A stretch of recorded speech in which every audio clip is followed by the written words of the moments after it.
کاکەیەکان لە باشووری کوردستان هیچ نوێنەرێکیان لە پەرلەمانی کوردستان نییە و لە ساڵی 2014 چەند هەوڵێکماندا بۆ ئەوەی لە پەرلەمانی کوردستانەوە کۆتای کاکەی جێگیر بکرێت.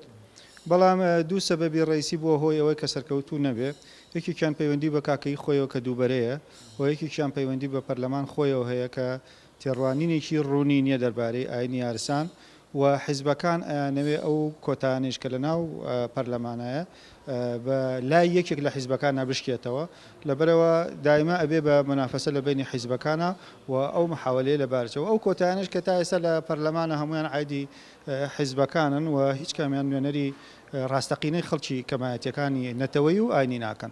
هەرێمی کوردستان وەزارەتی ئەوقاف لە ساڵی 91 کۆتای 1 دیناری بۆ مەسلەی نۆژەنکردنەوەی مەزار و شوێنە پیرۆزەکانی ئێمە تەرخان نەکردەوە.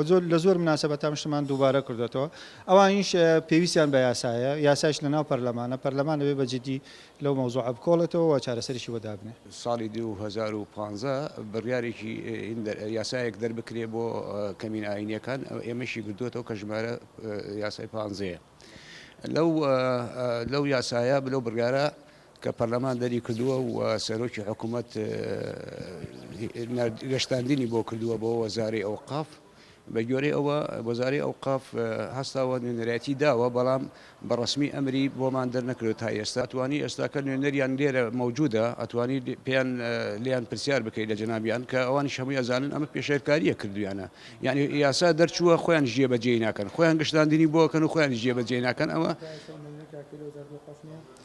بەڵێ منم، بەڵام ئەوەتانێ بەڕسمی نیم، ینی ئەمری ئیداریان بۆ دەرنێ ناوم تا ئێستاکە وایە ئەمرەکان زووتر دەربکردایە، بەڵام هەنێک کێشە دیارە هەبووە. تا ئێستا بۆچی نوێنەریان نییە لە وەزارەتی ئەوقاف؟ بەڕاستی ئەوە گلەی یەکە کە بەردەوام لێمانەکرێ هەر لە ساڵی 2015 تا ئێستا لێمانەکرێ. ئەوە من پێم وایە داوایکی ڕەوایە و نەبوونی نوێنەریان پێچەوانی ئەو یاسایە کە لە پەرلەمان دەرچوو پێشێلکاری ئەو یاسایەشە.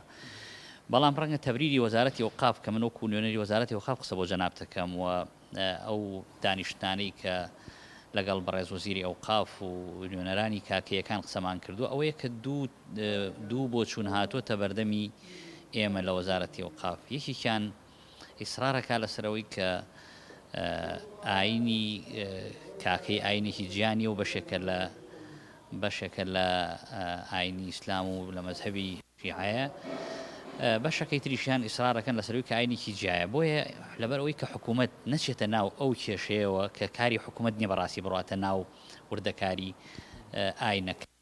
تا ئێستا بەم شێوەیە ماوەتەوە و نوێنەریان نییە. تاکی دەکەمەوە ئەگەر ئەمڕۆ دەسەڵات لەدەست من بێ هەر ئەمڕۆ فەرمانی نوێنەرایەتی بۆ کاکەیەکان دەرەکەم، بەڵام بەداخەوە ئەو بڕیارە لە دەست خودی وەزیری ئەوقافە و ئەبێ وەزیری ئەوقاف واژۆ بکا لەسەر بڕیارێکی وە.